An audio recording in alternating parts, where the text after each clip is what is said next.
नमस्कार दोस्तों, मैं हूं तरुण उपाध्याय और हम पढ़ रहे हैं हीट जो टॉपिक है मैं आपको कई बार बता चुका हूं, कई वीडियो में बता चुका हूं कि जो हीट वाला टॉपिक है वो मैकेनिक्स के बाद सबसे इंपॉर्टेंट टॉपिक है। यदि आप केवल 2 टॉपिक करके ले जाते हैं एग्जामिनेशन हॉल में, जो कि है हीट और मैकेनिक्स, तो यकीन मानिए आप पेपर का 75% फिजिक्स का सॉल्व कर सकते हैं, है ना। तो इसे बहुत ढंग से करिए। अगर आपने पीछे वाली वीडियो नहीं देखी है हीट की पार्ट 1, तो उसे आज जाके देख लीजिए। मैंने उसमें सारे कंसेप्ट क्लियर करे हैं रिलेटेड टू टेम्परेचर। ठीक है, आज हम डिस्कस करने वाले हैं क्या, थर्मल कंडक्टिविटी। ठीक है, तो इसे कहेंगे थर्मल कंडक्टिविटी। इसे हिंदी में कहते हैं ऊष्मा का चालन। इसका कारण क्या है? ऊष्मा का चालन का कारण क्या है? इसे होता क्या है पहले तो ये जानिए। ऊष्मा का चालन क्या होता है कि मान लीजिए मेरे पास कोई रॉड है, ठीक है, अगर वो किसी मेटल की है, तो मान लीजिए लोहे की है, तो अगर मैंने उसके एक सिरे पे से गर्म करना शुरू किया तो वो कुछ टाइम बाद दूसरे सिरे पे गर्म हो जाती है ना। क्यों हुई वो गर्म? वो गर्म हुई है बिकॉज ऑफ थर्मल कंडक्टिविटी, या कहें उसके अंदर ऊष्मा का चालन होने लगा है ना। जब हम मेटल पढ़ रहे थे तो मैंने आपको बताया भी था कि ये जो हैं इलेक्ट्रिकल और थर्मल की अच्छी कंडक्टर होती हैं, good conductor of heat and thermal. ठीक है, तो ये तो रहा कि क्या होता क्या है ना, थर्मल कंडक्टिविटी होती क्या है। अब इसका है रीज़न, कारण क्या है। तो कारण ये है इसका कि देख लीजिए, मान लीजिए कि ये मटेरियल है कोई, ठीक है, मान लीजिए वही अभी जो हमने ली लोहे की जो स्टिक ली, छड़ ली, वही है। इसके अंदर मॉलिक्यूल्स होंगे, एटम्स होंगे, ठीक है, ये ऐसे लम्हा तक होंगे। जब इसे हम यहाँ से हीट करेंगे तो क्या होगा कि ये जो एटम हैं ये जब गर्म होंगे तो इनके वाइब्रेशंस बढ़ जाएंगे, यही होता है। जब वाइब्रेशंस बढ़ेंगे तो ये अपने से बगल वाले में यानी पड़ोसी वाले एटम को टक्कर मारेंगे तो अपनी जो एनर्जी है उसे देंगे। फिर क्या होगा, ये वाली एनर्जी जब अगले वाले एटम के पास पहुंच जाएगी तो उसके वाइब्रेशंस बढ़ जाएंगे, फिर वो अगले वाले को दे देगा। यानी हो क्या रहा है कि एक एटम अपनी एनर्जी को ट्रांसफर कर रहा है, खुद ट्रांसफर नहीं हो रहा है। ये बात आप नोट कर सकते हैं अपनी कॉपी के अंदर कि थर्मल कंडक्टिविटी के अंदर एटम मूव नहीं करते हैं, केवल उनकी एनर्जीज मूव करती हैं in the form of vibrations. ये बात आप नोट कर लीजिए, ये इसका रीजन है कि क्यों ऐसा होता है। अब मान लीजिए कि यहां पे टेम्परेचर T1 है, यहां पे टेम्परेचर T2 है, हम यहां से गर्म कर रहे हैं, इसकी लंबाई L है, ठीक है। तो क्या होगा कि यहां से हीट जो है इस तरफ जाने लगेगी, T1 टेम्परेचर से T2 टेम्परेचर की तरफ। हम जानते हैं कि हीट जो है वो हाई टेम्परेचर से लो टेम्परेचर की तरफ जाती है, ठीक है। इसे हम बिल्कुल रिलेट भी कर सकते हैं किसके साथ? पोटेंशियल डिफरेंस के साथ। हाई पोटेंशियल डिफरेंस से लो पोटेंशियल डिफरेंस की तरफ जो है चार्ज मूव करता है। वो मैं बाद में आपको रिलेट करके भी दिखाऊंगा, अभी के लिए आप जान लीजिए कि ऐसा हो रहा है, ठीक है। अब मान लीजिए कि Q जो हीट है वो जो है इधर से उधर जा रही है, T टाइम में जा रही है, तो जो फ्लो ऑफ हीट है डेट इज dQ/dt वो क्या होगा। तो सबसे पहले तो आप ये जान लीजिए कि जब हम यहां से गर्म करेंगे तो एक स्टेज ऐसी आ जाएगी जिसे कहेंगे स्टेडी स्टेट,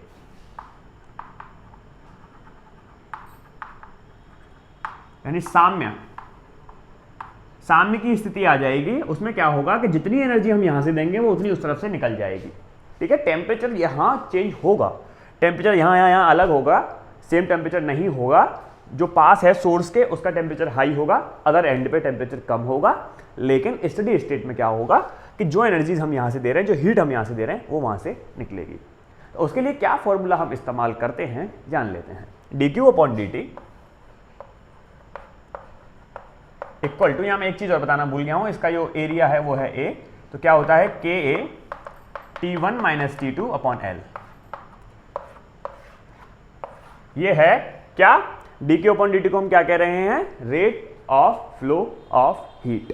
किस रेट से फ्लो हो रही है हीट इसके अंदर। ये फॉर्मूला आपको परमानेंट याद रखना है। dQ/dt equal to KA T1 - T2/L। क्या आएगी इसकी? जूल पर सेकेंड, जो यूनिट है वो आएगी जूल पर सेकेंड। अगर आपको पर यूनिट एरिया पे निकालनी है तो आप A से डिवाइड कर सकते हैं। कभी कभी क्या है कि वो A से भी पूछ लेते हैं कि आपको rate of change of heat बतानी है, यानी फ्लो ऑफ रेट बताना है हीट का, किसमें, पर यूनिट एरिया से। तो आपको जो एरिया है ए, इसे गायब कर देना, जो एरिया दे रखा है उसका डिवाइड कर देंगे। जब इसे डिवाइड कर देंगे तो ये गायब हो जाएगा। बात क्लियर है? यस क्लियर है। अब एक बात समझ में हमारे आ गई है।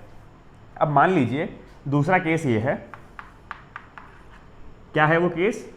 वो केस ये है कि मान लीजिए हमारे पास ये था, ये हमारी T1 टेम्परेचर पे थी, फिर हमने इसे छड़ से जोड़ दिया है, तो क्या होगा? एक बार ये गर्म था, गर्म करके छोड़ दिया, अब क्या होगा? जाहिर सी बात है कि ये अगर इसका मास m है ना, इसकी स्पेसिफिक हीट S मान लेते हैं, तो ये हीट को ट्रांसफर करेगा इसमें से होके, अपनी हीट को इसको देगा, है ना। जब अपनी हीट को ये जब इसको देगा तो जाहिर सी बात है इसका टेम्परेचर T2 हो जाएगा, where T1 is greater than T2। ठीक है, बिल्कुल सेम कंडीशन बन रही है, लेकिन एक चीज बढ़ गई है, क्या कि इसकी जब ये अपनी हीट को जब देगा, कोई भी चीज जब अपनी हीट को रिजेक्ट करती है यानी देती है, तो वो खुद ठंडी हो जाती है। हो जाता है कि नहीं मामला? ऐसा होता है कि नहीं? कोई भी चीज जब अपनी हीट को देती है तो वो ठंडी होती है। मान लीजिए आपकी रोटी है, रोटी जब गर्म बनती है तो बहुत गर्म होती है, लेकिन धीरे धीरे वो हीट को रिलीज कर देती है और ठंडी हो जाती है। यही सेम केस चाय के साथ भी है। चाय जब बन के आती है तो बड़ी गर्म होती है, लेकिन वो धीरे धीरे एनवायरनमेंट में अपने सरफेस से जो है हीट को ट्रांसफर करती रहती है और खुद ठंडी हो जाती है। वही केस मैं यहाँ पे बताना चाहता हूँ। इसको आप चाय मान लीजिए, जिसका मास m है, स्पेसिफिक हीट है, T1 टेम्परेचर पे थी, अपनी हीट को रिजेक्ट कर रही है सराउंडिंग्स को T2 टेम्परेचर पे, तो क्या होगा? कुछ नहीं होगा। Q जो हीट है वो कैसे होती है, चेंज कैसे होगी? Q equal to ms dt, यही तो होगा। तो क्या करेंगे, dt से जब डिवाइड करेंगे तो यहाँ पे क्या आ जाएगा, dq upon dt equal to ka T1 minus T2 upon L, ये तो था ही, ms और चले जाएगा नीचे, डेट इज ms। ये इसका दूसरा फॉर्मूला बनके तैयार हो गया है। ये वाला फॉर्मूला हमें कब इस्तेमाल करना है? जब आपको दिया गया है कि m जो है मास है उस मटेरियल का जो अपनी हीट को रिजेक्ट कर रहा है। इसे क्या कहते हैं? इसे कहते हैं rate of cooling. Rate of cooling.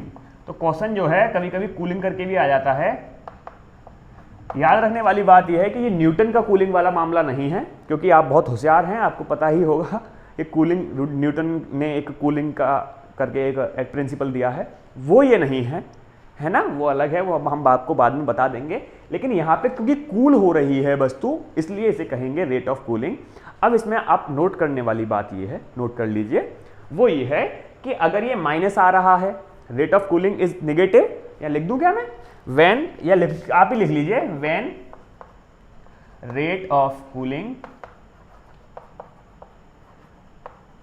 Negative और when rate of cooling is positive. इसका क्या मतलब है? जब निगेटिव आएगी तो इसका मतलब यह है कि ये अपनी टेम्परेचर को नीचे कर रहा है, इसका मतलब है वस्तु जो है ठंडी हो रही है, यानी fall in temperature. Fall in temperature. अच्छा, rate of cooling positive, positive का मतलब है इंक्रीज इन टेम्परेचर।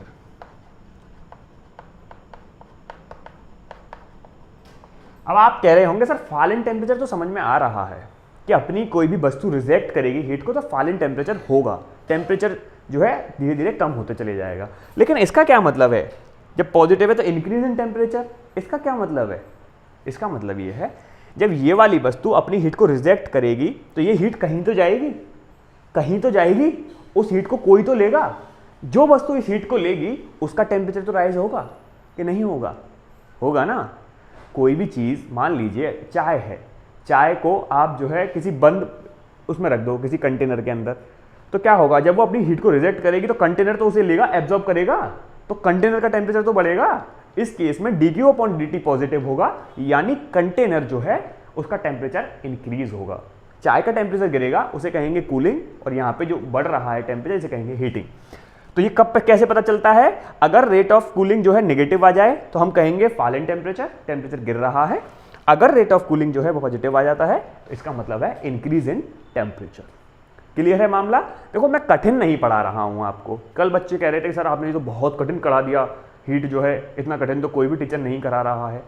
टीचर क्या करा रहे हैं मुझे इससे मतलब नहीं है, वो अपने हिसाब से बहुत सही करा रहे हैं, है ना, वो टीचर हैं, हो सकता है कि उनके कंसेप्ट बहुत ईजी हों, बहुत ईजीली पढ़ा रहे हों, आज नहीं तो कल वो आपको ये चीज़ भी बताएंगे, है ना। मैं ऐसा नहीं हूँ कि ब्रह्मांड में से कहीं और दूसरे ग्रह से फॉर्मूले लेके आपको दिखा रहा हूँ कि भाई ये पूरी पृथ्वी पे कहीं नहीं है फॉर्मूले, आप ले लो। आप किताबों को देखेंगे तो ये फॉर्मूले आपको मिलेंगे, स्टिल इन पे क्वेश्चन भी पूछे जाते हैं। ऐसा नहीं है कि मैं एकदम नया फॉर्मूला आपके सामने ले आऊँ और आपका टाइम वेस्ट करा रहा हूँ, ठीक है। तो इसका स्क्रीनशॉट ले लीजिए या उतारना चाहें तो उतार लीजिए, मैं इसे रफ करके आगे का मामला बढ़ाते हैं, ठीक है।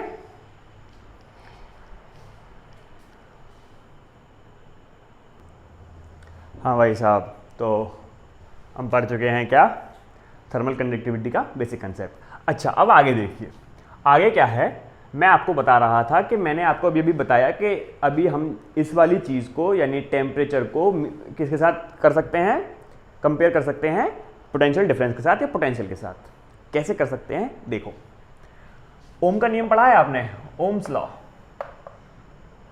ओम्स लॉ क्या कहता है, ये देखिए, मान लीजिए ये कोई वायर है जिसमें रेजिस्टेंस है, ये V1 V2, तो चार्ज कहाँ फ्लो होगा, हाई वोल्टेज से लो वोल्टेज की तरफ, कहें तो हाई पोटेंशियल से लो पोटेंशियल की तरफ जो है चार्ज मूव होगा, ठीक है।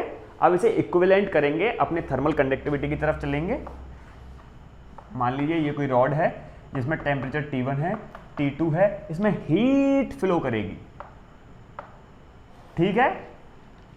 इसमें R रेजिस्टेंस है, इसमें K होता है थर्मल कंडक्टिविटी। K को थर्मल कंडक्टिविटी कहते हैं, मैं आपको बता चुका हूं, नहीं पता तो लिख लो, थर्मल कंडक्टिविटी, ठीक है। अच्छा, तो देखो, ओम ने अपना जो नियम दिया था वो क्या दिया था, I equal to V1 minus, sorry V बड़ी बनेगी, V1 minus V2 upon R। यही तो ओम्स का लॉ था, यही लॉ था ना, है कि नहीं। यही सेम लॉ यहां पे भी दिया गया है। इसमें कहेंगे आई, TH लिख लो, आई थर्मल, आई फॉर थर्मल। ये इसलिए कि आपके कंसेप्ट क्लियर हो जाएं, ताकि आप सवाल को थोड़ा फास्टली सॉल्व कर सकें, ठीक है। अच्छा, तो इसमें भी वही करेंगे, यहां पे V1 V2 होते हैं, वहां पे T1 T2 होते हैं, तो क्या आ जाएगा, T1 minus T2 upon R thermal. अब आप कहेंगे सर ये R थर्मल का क्या बवाल है, तो अभी आप समझ जाएंगे कि R थर्मल कैसे निकालते हैं, है ना। कभी कभी यहाँ पे क्या पूछा है, कभी कभी यहाँ पे ये पूछ लिया जाता है कि केवल R थर्मल बताइए, R थर्मल पूछ लेगा, ऊष्मीय प्रतिरोध बताइए, है ना, हिंदी में से ऊष्मीय प्रतिरोध कहते हैं, कभी कभी डायरेक्ट पूछेगा। तो अब फॉर्मूला आपको रटना नहीं है, रटना केवल वही एक ही फॉर्मूला है, T1 minus T2 K T1 minus T2 upon L वाला, उसी को यहाँ लिखो। अभी आप समझ जाएंगे कि R की वैल्यू कैसे निकालते हैं। तो क्या था, K T1 minus T2 upon L। अब इसे इसके साथ कंपेयर करो, T1 माइनस T2 यहाँ आ रहा है, यहाँ भी आ रहा है, तो RH के इक्वल टू कितना आ जाएगा, L अपॉन KA। तो R थर्मल कितना आ गया, L अपॉन K। अगर आपसे ऊष्मीय प्रतिरोध की बात की जा रही है तो आप क्या करेंगे, उसकी लेंथ में उसकी थर्मल कंडक्टिविटी से भाग कर देंगे, किसके साथ, उसके एरिया ऑफ क्रॉस सेक्शन के साथ, ठीक है। इसका फायदा क्या होगा आपको कि भाई आपने RH बताइए, इसका फायदा क्या है। देखो, इसका ये फायदा है, कभी कभी क्वेश्चन क्या है, ऐसे पूछ लिए जाते हैं। सबसे ज्यादा जो पॉपुलर क्वेश्चन है इस वाले चैप्टर में, सॉरी इस वाले कंसेप्ट में से, चैप्टर में से तो बहुत क्वेश्चन पॉपुलर हैं, लेकिन इस वाले कंसेप्ट में यह है कि यहां पे अगर T1 है, यहां पे अगर T2 है, तो इसका टेम्परेचर बताइए, या इसका पूरे का बताइए क्या मामला है, इसमें Q कितना है, I कितनी है। तो पूरे के लिए आप क्या करेंगे, आपको कुछ भी नहीं करना है। देखो, अगर मान लीजिए कि यहाँ पे हमें करंट निकालना होता पूरे में, तो क्या करते, R1 प्लस R2 कर देते, वो आप यहाँ पे भी कर सकते हैं। कैसे निकालेंगे, ith dq अपॉन dt भी लिख सकते हैं इसे, ठीक है। ITH लिख रहा है ये, तो करो, T1 minus T2 upon R1 plus R2, TH है ये, R1 TH, यहाँ जगह नहीं है मैं इसलिए नहीं लिख पाया हूं, प्लस R2 TH। R1 इसका होगा, R1 TH इसका होगा, R2 TH इस वाली रॉड का होगा। कैसे निकालेंगे, ऐसे निकालेंगे, L1 K अपॉन A1 इसका एल अलग हो सकता है, जरूरी थोड़ा ना कि दोनों बराबर हों, अलग अलग लेंथ की भी दी जा सकती है, तो आप ऐसे निकाल लीजिए। ठीक है, ठीक है कि नहीं भाई साहब? तो बहुत इजी है, बहुत ज़्यादा मेहनत आपको नहीं करनी है। ठीक है, अच्छा अब अगली चीज़ देखिए, अगली चीज़ हम आपको क्या बताने वाले हैं? अगली चीज़ आपको ये बताने वाले हैं कि कहाँ बता, इधर बता दूँ? चलिए इधर देख लीजिए, कोई बात नहीं है, एक छोटी सी ही चीज़ है वो। तो मान लीजिए कि ये कोई रॉड है, मान लीजिए कि ये कोई रॉड है और इसकी एक्स डिस्टेंस पे वो जानना चाहते हैं D Q upon D T. तो कैसे निकालेंगे? सबसे पहले आप आर निकाल लीजिए। आर, इसके लिए आर कैसे निकलेगा? एल की जगह बस एक्स रखना है आपको, एक्स अपॉन के ए। कुल मिला के अब आर मिल गया, यहाँ रख देना, आपको टेम्परेचर मिल जाएगा। ठीक है, इसके लिए भी वैसे ही निकलेगा। अगर इस वाली संधि का टेम्परेचर आपको निकालना है तो आप कैसे निकाल सकते हैं? T minus T J upon R one. T J क्या है? Temperature of junction. ठीक है, इसे थीटा लिख लो चाहें तो, कुछ लोग इसे थीटा लिखते हैं तो आप थीटा लिख लो इसे। ठीक है, तो कैसे निकलेगा? ये माइनस ये अपॉन आर वन, इससे निकल जाएगा। ठीक है, क्वेश्चन कैसे करेंगे वो मैं आपको बता दूंगा, अभी बस आप फॉर्मूलों पे ध्यान दो और कंसेप्ट पे ध्यान दो कि कैसे फॉर्मूले बन रहे हैं और कैसे हम इन्हें याद कर सकते हैं। क्वेश्चन मैं आपको कराऊंगा, बिल्कुल कराऊंगा, बिल्कुल परेशान मत होइए। बस आपको अभी फोकस किस पे करना है? फोकस करना है कि हम कैसे कैसे क्वेश्चंस को सॉल्व कर सकते हैं। अब मुझे आप बताइए कि ओम के लॉ के साथ आप कनेक्ट कर पा रहे हैं थर्मल कंडक्टिविटी को कि नहीं? जैसे जैसे ओम का नियम आपको रटा हुआ है, इसलिए इसे इसके साथ कनेक्ट कर दिया जाता है। यहाँ पे B1 माइनस B2 होते हैं, वहाँ पे T1 माइनस T2 होते हैं, यहाँ पे R होता है, वहाँ R थर्मल होता है। R थर्मल का फॉर्मूला याद नहीं करना है, बस इसके साथ इस वाले फॉर्मूले को केवल कंपेयर कर दो, इस वाले को के ए T1 minus T2 upon L को, तो आपको RH की वैल्यू निकल के आ जाएगी, which is K upon K, sorry L upon के ए। L अपॉन के ए को अलग अलग फॉर्म में लिख सकते हैं, जैसे हमने यहाँ लिखा है X अपॉन के ए, अगर वो X डिस्टेंस पे आपसे पूछ रहा है। ठीक है, उसके बाद मैंने आपको बताया कि अगर दो रॉडों को ऐसे कनेक्ट कर दिया जाता है जिनकी लेंथ भी अलग है, एरिया ऑफ रोटेशन भी अलग है, तो कैसे निकालेंगे? जैसे हम I निकाल सकते थे R1 प्लस R2 करके, T1 minus T2 upon R1 plus R2। R1 plus R2 कैसे निकालेंगे? ऐसे। ठीक है, तो बहुत कठिन नहीं है। अभी क्या है कि व्हाइट बोर्ड पर लिख रहा है और भाई साहब इतना गुचड़ पचड़ हो गया है, कैसे हम सवाल करेंगे? डोंट वरी, अगर आपको फॉर्मूला याद है, कंसेप्ट याद है, तो आपका सवाल भी हो ही जाना है। ठीक है, तो उतार लीजिए या स्क्रीनशॉट ले लीजिए, और जबरदस्त चीजें आपको बताने वाला हूं मैं। ओके दोस्तों, तो ज़्यादा वाइट आ रहा है क्या? सही आ रहा है ना? हाँ भाई, तो थोड़ा सा कैमरे में प्रॉब्लम है फिर भी हम कंटिन्यू करेंगे इस चीज़ को। तो मैं आपको बता रहा था कि अगला चीज़ क्या है। मान लीजिए आपके पास कोई स्फीयर है हॉलो वाला, ठीक है, और हॉलो स्फीयर है, चलो इसे मालूम पड़ जाएगा कि आपको ये हॉलो ही है, इसे हम भर देते हैं।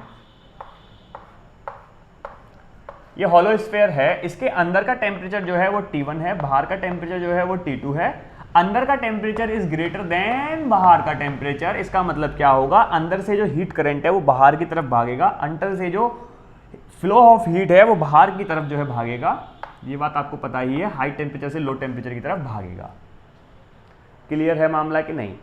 तो कैसे फाइंड करेंगे किस रेट से हीट बाहर निकल रही है?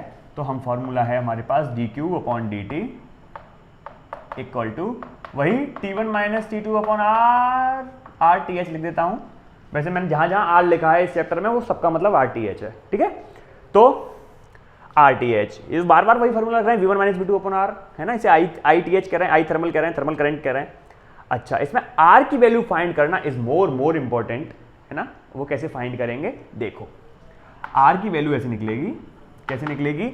बाहर वाली रेडियस माइनस अंदर वाली रेडियस अपॉन 4 पाई R स्क्वायर होता है, तो R स्क्वायर के लिए R1 R2 कर रहा हूं मैं।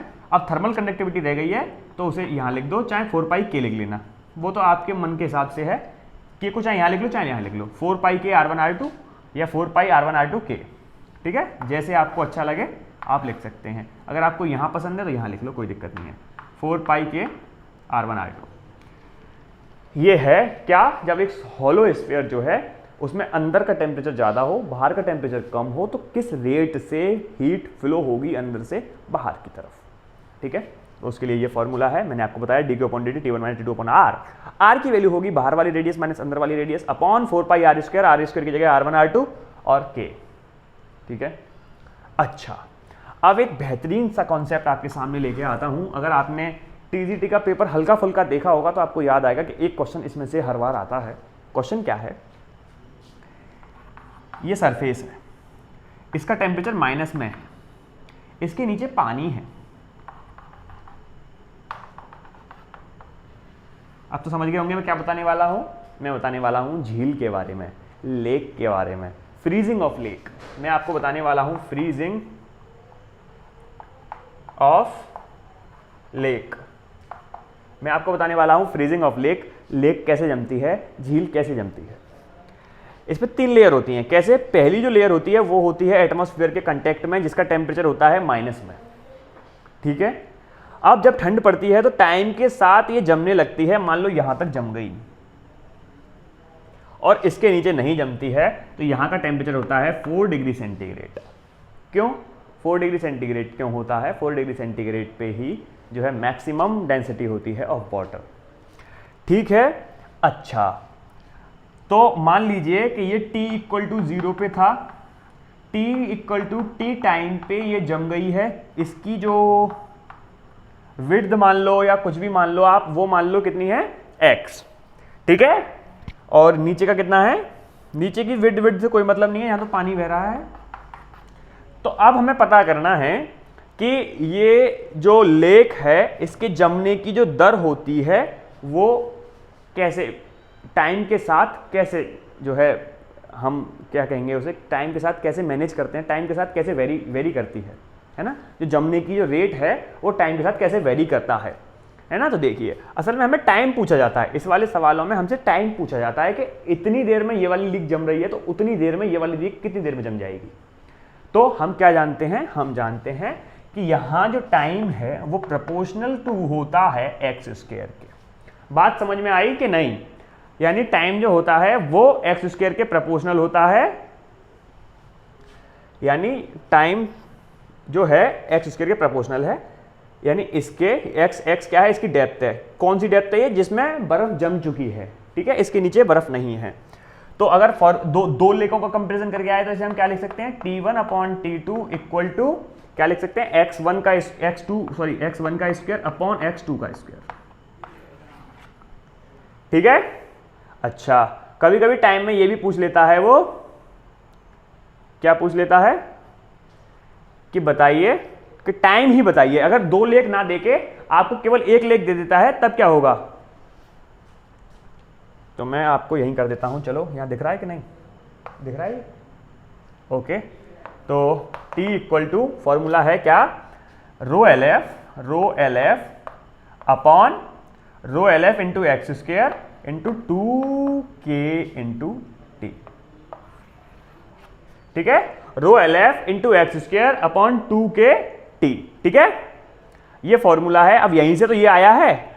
अगर इसे हम कांस्टेंट मान लें, रो क्या है, डेंसिटी ऑफ वाटर, एल क्या है, लेटेंट हीट ऑफ फ्रीजिंग, 2 तो आप 2 जानते हैं, के क्या है, के है आपका, मैंने लिखा था भूल गया, अच्छा थर्मल कंडक्टिविटी, या फिर से लिख देता हूं मैं, के क्या है, थर्मल कंडक्टिविटी,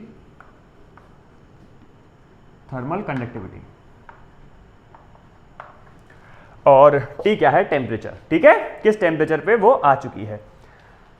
तो ये भी लेक में से भी क्वेश्चन पूछे जाते हैं। मोस्टली क्वेश्चन आपके इससे सॉल्व हो जाएंगे कि एक लेक है, उसकी इतनी डिस्टेंस इतने टाइम में हो जाती है, तो इतनी डिस्टेंस कितने टाइम में हो जाएगी। तो आपको ये वाला फॉर्मूला लगाना है, which is T1 upon T2 equal to x1 का स्क्वायर अपॉन x2 का स्क्वायर। जो रो एल एफ वाला फॉर्मूला है, रो एल एफ वाला जो फॉर्मूला है वो आपको तब लगाना है जब एक ही झील हो। ठीक है, तो ये हो गया झील का कंसेप्ट। अच्छा, इसमें एक और क्वेश्चन आ सकता है कि मुझे ये बताइए कि भाई देखो, जैसे जैसे झील कैसे जमती है, झील जमती क्यों है, ये दूरी बढ़ती क्यों चली जाती है।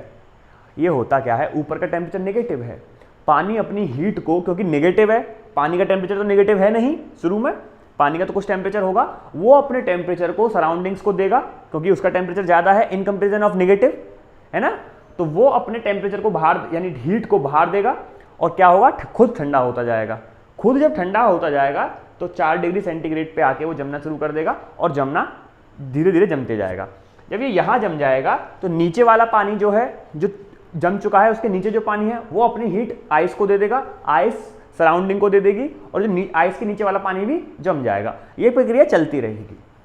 अब एक सवाल आता है कि हमने कभी ये तो सुना नहीं है कि पूरी की पूरी जो है डेप्थ तक, इन डेप्थ, अंदर तक झील जम गई हो, या समुद्र जो है वो अंदर तक जम गया हो।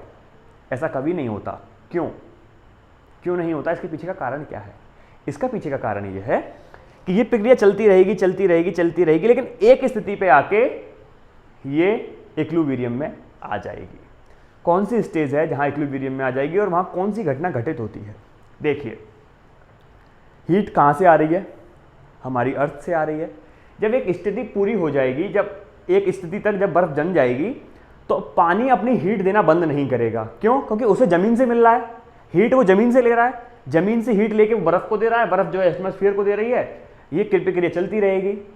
जब जो हीट वो पानी जो है, जो हीट जमीन से ले रहा है, उतनी की उतनी हीट ही अगर वो ट्रांसफर कर दे बर्फ को, तो फिर वो जमेगा नहीं। इसे कहेंगे इक्विलिब्रियम की condition.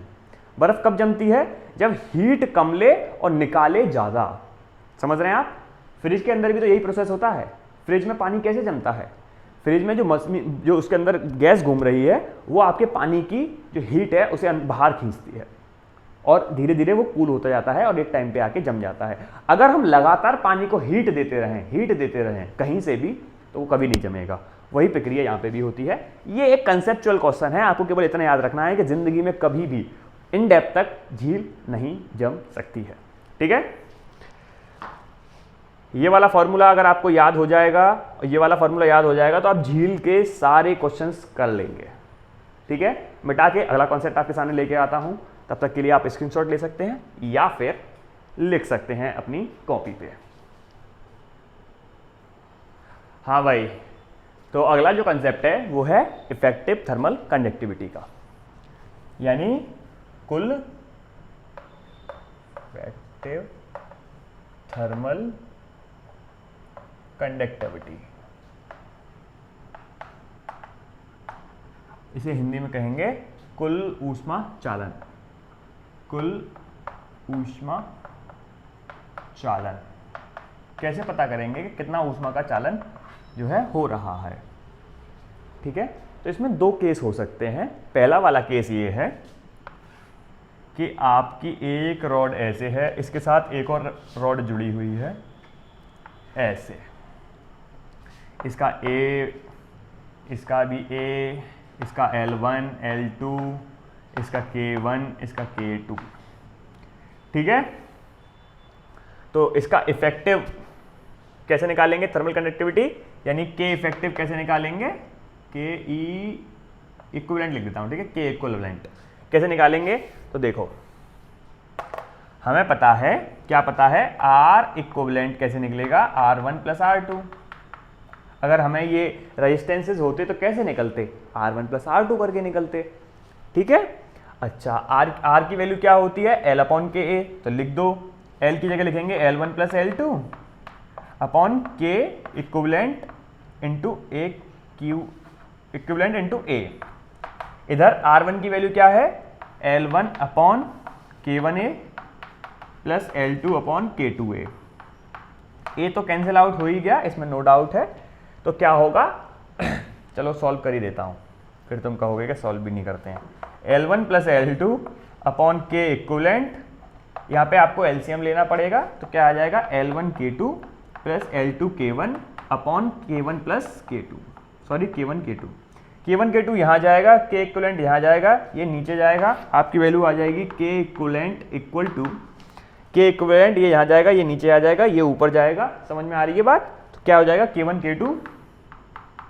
K1 K2 L1 plus L2 upon ये वाली टर्म आ जाएगी L1 K2 plus L2 K1। ये कंसेप्ट मैंने आपको इसलिए बताया है कि मोस्टली बच्चे क्या करते हैं, इस फॉर्मूले में गड़बड़ कर जाते हैं। इस फॉर्मूले में L1 की जगह L2 कर जाते हैं, K2 L2 कर जाते हैं, कभी मतलब बहुत सारी गलतियां कर जाते हैं। इसलिए मैंने आपको कंसेप्ट बताया है। अगर आप फॉर्मूला इनकेस भूल जाते हैं तो आप ये वाला कंसेप्ट लगा दीजिए, R equivalent equal to R1 plus R2। इससे आपका ये फॉर्मूला फिर से जनरेट हो जाएगा। है ना। जहाँ जहाँ मैं आपको डेरिवेशन बता रहा हूँ वो इसलिए बता रहा हूँ ताकि आप कंफ्यूज ना हो जाएं किसी फॉर्मूले के साथ। क्लियर है मामला? ठीक है। अच्छा, दूसरा केस क्या होता है? दूसरे केस में हम इसे मैं मिटा के यहाँ लिख दूँ, कहाँ लिख दूँ, इसे मैं यहाँ लिख देता हूँ, वहाँ दूसरा केस बताऊँगा आपको, ठीक है। तो K equivalent equal to K1 K2 L1 plus L2 upon L1 K2 plus L2 K1। ठीक है, मैं इसे मिटा देता हूँ। यहाँ मैं आपको दूसरी चीज़ बताने वाला हूँ, ठीक है। वो बना लेना, तो मैंने मिटा दिया है। दूसरा ये है कि ये इसमें L बराबर होती है, इसकी भी L, इसकी भी L, इसमें A1 और A2 हो जाते हैं, K1 और K2 तो रहेंगे ही। अब क्या होगा? तो आपको पता है अगर ऐसे रेजिस्टेंसेस लगे होते हैं तो उन्हें कैसे करते हैं, 1/K equal to 1/R equal to 1/R1 plus 1/R2। वही हम यहाँ करेंगे 1/RTH, यानी R इक्वलेंट कर लो इसे, R equivalent equal to 1/R1 plus 1/R2। इनकी वैल्यू रखेंगे। R इक्वलेंट की कैसे करेंगे, ये जो वैल्यू थी इसे उल्टा कर दो। उल्टे से मतलब R हमने क्या पढ़ा है, L/K, तो 1/R क्या हो जाएगा, KA/L। तो KA/L करने वाले हैं हम यहाँ पे, KA/L, ठीक है। A की जगह A1 प्लस A2। अच्छा, R1 की जगह पे यहाँ R1 कर देंगे तो K1 A1/L, K1 A1/L plus K2 A2/L। L जो है वो कैंसिल हो गई। K इक्वलेंट क्या आ गया, K1 A1 plus K2 A2 upon A1 plus A2। ये मैं आपको कंसेप्ट जो बता रहा हूँ, फॉर्मूला ड्राइव करना जो बता रहा हूँ, वो इसलिए बता रहा हूँ ताकि आप एग्जामिनेशन हॉल में कंफ्यूज होकर जो फॉर्मूला है उसे भूल ना जाएं, ठीक है। तो दोनों ही मैंने इसलिए ड्राइव किए हैं ताकि आप इसे भूल ना जाएं। और ये क्या है, ये इसे हम जो है बिल्कुल सिमिलर कर रहे हैं, एनालॉग कर रहे हैं किसके साथ, जो ओम्स लॉ है। ओम्स लॉ में भी ऐसी होता है, अगर पैरेलल में रेजिस्टेंस जुड़े हों तो 1/R equivalent equal to 1/R1 plus 1/R2 करते हैं। अगर 3 होंगी तो 3 कर लो, 4 होंगी तो 4 कर लो। अब क्या है कि फॉर्मूले कब तक रटोगे भाई, फॉर्मूले तो आप 2 के रटते हैं और 3 आ गया तो वो क्वेश्चन आपसे छूटना है। लेकिन आपको अगर ये पता है, कंसेप्ट पता है, तो वो क्वेश्चन आपसे नहीं छूटेगा। आप यहाँ पे एक और रेजिस्टेंस लगा लो, 1/R3 एलसीएम लेके सॉल्व कर लो। एलसीएम भी नहीं लेना है, वैल्यू पुट कर लो, काट पीट कर लो, सॉल्व कर लो, ठीक है। ऐसे ही यहाँ पे है, अभी तो उन्होंने 2 जोड़ी है, मानो 3 जोड़ दें, फॉर्मूला आपको 2 का याद है, वो जोड़ रहे हैं 3, तब आपको समस्या हो सकती है। इसलिए हमने आपको क्या बताया है, पूरा कंसेप्ट बताया है ओम्स लॉ का। तो लगातार बोलते बोलते हम थक भी चुके हैं। और दूसरी बात यह है कि आपका जो थर्मल कंडक्शन वाला चैप्टर है वो कंप्लीट हो चुका है। अब बचा है कन्वेक्शन और रेडिएशन। रेडिएशन के अंदर 3-4 जो है लॉ हैं, जिसमें आपका वीन्स का भी लॉ है, जिसमें आपका न्यूटन का भी लॉ है, जिसमें आपका स्टीफन का भी लॉ है ना। ये सारे लॉज हम आपको बताएंगे अगली वीडियो में। तो आज के लिए इतना ही। मैं तरुण उपाध्याय आपकी खिदमत में हाजिर हूँ। अपने दोस्तों से, अपने अड़ोसी पड़ोसियों से, अपने घर वालों से, रिश्तेदारों से हमारी वीडियो को शेयर कीजिएगा, उन्हें सब्सक्राइब करने को बोलिएगा, क्योंकि हमारा सब्सक्राइबर काउंट अभी बहुत कम है। प्लीज़ हमें सपोर्ट कीजिएगा ताकि हम आपके लिए ऐसा ही कंटेंट कंटिन्यू कर सकें। दूसरी बात यह है, भरोसा रखिए, हम आपको पूरा सिलेबस कराएंगे, प्रैक्टिस एक से एक अच्छे क्वेश्चंस की कराएंगे, इवन हम आपको एक से एक अच्छी टेस्ट सीरीज भी देंगे। यकीन मानिए, सिलेक्शन करा के ही मानेंगे। बस भरोसा रखिए थोड़ा सा, और हमें मोटिवेट करने के लिए वीडियोस को शेयर कर दिया करिए। इसमें आपका 1 रुपया सिंगल खर्च नहीं होता है अगर आप किसी को शेयर कर देते हैं तो। ठीक है, आज के लिए इतना ही। मैं तरुण उपाध्याय आपकी खिदमत में हाजिर हूँ। मिलते हैं नेक्स्ट वीडियो में, प्लीज़ शेयर कर दीजिएगा।